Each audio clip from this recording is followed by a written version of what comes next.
여러분 안녕하십니까? 1월 13일 토요일 JCN 모닝뉴스입니다. 새해 들어 분야별로 크고 작은 신년 인사회가 이어지고 있는데요. 어제는 국민의힘 울산시당이 신년 인사회를 가졌습니다. 신년 인사회장은 특히 올해 총선을 앞두고 열려 국민의힘 당원들의 비장한 각오를 엿볼 수 있었다고 합니다. 전우수 기자가 현장을 다녀왔습니다. 국민의힘 울산시당 신년 인사회가 열렸습니다. 벽면에는 제22대 총선 울산 전 지역 압승, 필승이라는 현수막이 나붙었습니다. 미국 출장 중인 김득겸 울산시장과 김기한 의장이 함께하지 못했을 뿐 울산 지역 국민의힘 소속 국회의원과 단체장, 지방의원들이 대부분 참석했습니다. 참가자들 모두 새해 덕담과 웃음을 주고받습니다. 총선 예비 후보자들도 함께 지지와 성원을 당부합니다. 식전 공연으로 국민의힘의 상징인 빨간색 드레스를 차려입은 여성 합창단이 희망의 나라를 노래하자 식장 분위기는 달아오릅니다. 신년 인사회는 윤재욱 당 원내대표와 전국을 돌며 선풍을 일으키고 있는 한동훈 당 비상대책위원장의 영상 메시지로 시작했습니다. 공교롭게도 이날 한동훈 위원장은 울산과 이웃한 양산 통도사를 방문해 울산 불참의 아쉬움을 더 키웠습니다.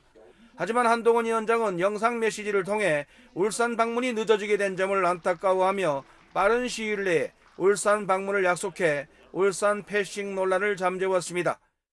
울산은 저에게 대단히 따뜻한 곳입니다. 대한민국 국민들 모두에게도 그럴 겁니다. 대한민국의 경제의 심장이죠.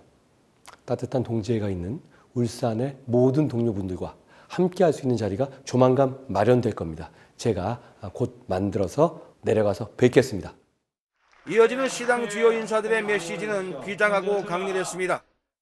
대한민국 헌정 질서를 유린하고 입법 폭주를 일삼고 있는 이재명의 더불어민주당을 우리는 정확히 저격하고 심판하러 후반기에 접어들게 되는 우리 윤석열 정부의 성공적인 마무리를 위해 우리는 반드시 성공해야 합니다, 여러분. 당대표에서 물러난 후 처음으로 지역 당원들 앞에선 김기현 의원의 메시지는 차분하면서도 날이 섰습니다. 4년 전 청와대 선거 개입 의혹을 상기시키며 경각심 갖기를 강조했습니다. 4년을 돌아보면 작년 12월부터 1월, 2월 내내 울산 지방선거에 청와대가 대규모로 개입해가지고 공작을 벌였다는 것이 다 드러나서 울산 시민들이 분노하고 계셨습니다. 그 상태에서 우리가 선거를 치렀던 것이 4년 선거인데 그때 상황하고 지금을 돌아보면 결코 그때보다 저희들이 좋지 않다고 저는 생각합니다. 박성민 의원은 울산 정치의 위상을 다시 한번 드높이는 새해를 만들자고 강조했습니다. 그 우리 울산의 자랑스러운 영광을 올해도 이어갈 수 있도록 우리 시의원님들, 구의원님들 함께 잡은 손 정말 더 굳게 잡고 새로운 우리 울산을 위해서 함께 나아갈 수 있기를 바랍니다. 권명호 서범수 의원 역시 4.10 총선 필승을 위한 당원 결속을 외쳤습니다. 이에 앞서 더불어민주당 울산시당은 이달 2일 시당 대회의실에서 신년 인사회를 갖고 제22대 총선 승리 각오를 다졌습니다. 울산 총선에 국민의힘은 6석 전석 필승, 더불어민주당은 3석 이상을 자신하고 있습니다. 울산 정치권의 이딴 신년 인사회를 기점으로 22대 총선 열기는 한층 달아오르고 있습니다. JCN 뉴스 전우수입니다. 4월 10일 총선 예비후보 등록이 시작된 지 한 달째인 어제 현재 모두 27명이 등록해 4.5대 1의 경쟁률을 기록하고 있는 것으로 나타났습니다. 울산시 선거관리위원회에 따르면 지난달 12일 총선 예비후보 등록 개시 이후 울산 지역 6개 선거구에 등록한 예비후보는 국민의힘과 더불어민주당 소속 각 10명, 진보당 4명 등의 순을 보였습니다. 이는 지난 21대 총선에서 예비 후보 등록 한 달째 41명이 등록해 6.8대 1의 경쟁률을 기록한 것에 비해 크게 낮은 것입니다. 총선 후보자 본 등록은 오는 3월 21일부터 이틀간입니다. 울산시가 현대차 그룹 미국 내 법인인 슈퍼널과 현대자동차와 함께 도심 항공교통산업 육성을 위해 손을 맞잡았습니다. 미국을 방문 중인 김득겸 울산시장은 지난 11일 라스베이거스 CES 2024 행사장에서 슈퍼널 신재원 사장과 현대차 AAM 본부 김철웅 상무와 함께 도심 항공교통 실증과 사업 기반 마련을 위한 업무 협약을 체결했습니다. 협약에 따라 울산시와 두 기업은 울산의 도심 항공교통 운용 체계 수립과 통합 인프라 기반 실증 사업 수행 등에 대해 상호 협력하게 됩니다. 한편 슈퍼널은 현대자동차그룹이 설립한 도심 항공교통 관련 미국 내 독립법인입니다.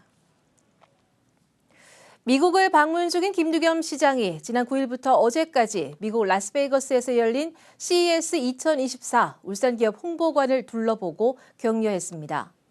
울산기업 홍보관은 한국무역협회 울산지역본부 지원으로 코트라 통합한국관에 함께 마련됐으며 홍보관에는 서웅테크, 써니웨이브텍 등 울산 지역 수출 중소기업 6개사가 함께했습니다. 김두겸 시장은 우리 기업이 세계 최대 규모의 미국 소비재전자 전시회에 참가해 세계적 경쟁력을 가진 우리 제품의 우수성을 널리 알렸다고 격려하고 우수한 기업의 해외 진출을 적극 지원해 울산을 대한민국에서 최고로 기업하기 좋은 도시로 만들어 나가겠다고 말했습니다. 울산시 교육청이 보편적 복지 확대를 위해서 올해부터 교복비와 수학여행비 등 학생 교육비 지원금을 인상합니다. 교육청은 물가 상승률 등을 반영해 중고등학교 교복비를 기존 25만 원에서 4년 만에 5만 원 올려 30만 원을 지원하기로 했습니다. 또 수학여행비 지원금은 초등학교와 중학교는 5만 원, 고등학교는 10만 원을 각각 지난해보다 인상하고 올해부터는 초등학교 15만 원, 중학교 20만 원, 고등학교는 30만 원의 수학여행비를 지원할 계획입니다. 울산 1, 2위 건설업체인 부강종합건설과 세경토건이 법정 관리를 신청해 부산 회생법원으로부터 잇따라 포괄적 금지 명령을 받았습니다. 포괄적 금지 명령은 채무자 회생 및 파산에 관한 법률상 회생 절차 개시 전까지 회생 채권자나 담보권자들이 채무자 재산의 가압류 등 강제 집행을 하지 못하도록 하는 법적 조치입니다. 울산에서 시공능력 1위 업체인 부강종합건설은 지난달 법정 관리를 신청한 데 이어 지난 5일 부산회생법원으로부터 포괄적 금지 명령을 받았으며 시공능력 2위 업체인 세경토건도 지난달 27일 포괄적 금지 명령을 받아 본격적인 회생 절차에 들어갔습니다. 최근 들어 폭언이나 폭행, 업무 방해 등 악성 민원에 시달리다가 극단적 선택을 하는 공무원들의 소식이 자주 들려오죠. 국민권익위원회가 이런 악성 민원 사례를 수집하고 대응 방안을 마련하기 위해 어제 울산을 찾았습니다. 전동훈 기자의 보도입니다. 상담 중이던 민원인 80대 남성 A씨가 갑자기 자리에서 일어나더니 담당 공무원에게 유리병을 던집니다. 자신의 요구를 들어주지 않는다는 게 이유였는데 유리병에 맞은 공무원은 목 부위를 다쳤습니다. 공공서비스 현장에서 폭언과 폭행 등을 일삼는 악성 민원에 대해 국민권익위가 몇 년 전부터 고발 조치 등 강력 대응에 나서고 있지만 근절되지 않고 있습니다. 이런 가운데 김태규 권익위 부위원장이 유관기관과의 간담회를 통해 대응 방안을 마련하기 위해서 12일 울산을 찾았는데 여러 악성 민원 사례들이 공개됐습니다. 증거 불충분으로 사건이 종결이 되니까 거기에도 불만을 품고 그 경찰서 수사팀을 상대로 진정서를 제출한다든지 청사를 찾아와서 청장 출근 시간이 언제냐, 청장과 면담을 해야겠다. 그러면서 퇴청하지 않고. 김 부위원장은 대부분의 악성 민원은 같은 민원을 반복해 제기하는 형태인 만큼 민원 검색 시스템을 통한 해결 방안을 모색하고 있다고 말했습니다. 검색어만 넣으면 바로 찾을 수 있도록 해가지고 그래서 자기하고 유사한 사례가 어떻게 처리되는지를 알게 되면은 불필요한 민원을 하지 않을 수도 있기 때문에 그런 부분에 대해서도 저희들이 같이 좀 고민을 하고 있습니다. 권익위에 따르면 지난 2019년부터 지난해 6월까지 정신질환으로 인한 공무상 재해를 청구한 공무원은 1,131명. 민원 담당자에 대한 폭언, 폭행이나 업무방해 목적의 대량 민원이 이어진 영향이라는 게 권익위의 설명입니다. 현장의 소리를 청취한 권익위는 악성 민원 근절과 함께 민원 담당자를 보호할 수 있는 제도 개선을 추진하겠다고 밝혔습니다. JCN 뉴스 전동훈입니다. 울주군이 올해 복지 예산에만 4,018억 원을 투입합니다. 이는 지난해 대비 553억 원이나 증가한 것으로 울주군은 전생에 빈틈없는 복지 울타리라는 3가지 키워드로 전국 최고 수준의 복지 사업을 추진한다고 밝혔습니다. 출산 장려금의 경우 첫째야 70만 원, 둘째야 250만 원, 셋째 이상 500만 원을 각각 지원하며 3자녀 이상 가정에는 초중고 입학 시 30만 원의 입학 축하금을 지급하고 둘째야 이상 가정에 한해 층간소음 방지 물품 구입 비용 30만 원도 지원합니다. 또 만 18세 이상 청년들에게 100만 원의 성장 지원금을 지급하고 만 65세 이상 홀몸 어르신 세대에는 낙상 사고 예방을 위한 25만 원 상당의 안전 물품 설치비도 지원합니다. 울산시는 어제부터 다음 달 2일까지 3주간에 걸쳐 지역 특화 프로젝트 레전드 50플러스 참여 기업을 모집합니다. 이 프로젝트는 중소벤처기업부의 핵심 정책 수단을 연계해 지역 자동차 부품 중소기업의 혁신 성장을 지원하는 사업으로 오는 2026년까지 3년간 총 905억 원을 지원하게 됩니다. 지원 자격은 울산시 소재 지역 중소기업으로서 미래차 핵심 부품 기업과 디지털 혁신 전환 예정 기업으로 울산 테크노파크 누리집을 통해 온라인으로 신청하면 됩니다. 울산시는 오는 17일 오후 2시 북구 자동차 부품 기술 연구소 대회실에서 참여 기업을 위한 모집 설명회를 갖습니다. 울산시는 지난 한 해 계약 심사 운영을 통해 105억 원의 예산을 절감했다고 밝혔습니다. 울산시는 지난 한 해 동안 공사와 용역 물품 등의 계약 심사 대상 총 623건 2,844억 원 가운데 중복 공정과 실시 설계 조정 등으로 모두 298건에서 105억 원의 예산을 절감한 것으로 집계됐습니다. 울산시는 올해도 계약심사 사례집 발간과 함께 토목, 건축 등 전문가 등으로 구성된 원가 분석 자문회의를 운영해 계약심사를 강화해 나갈 방침입니다.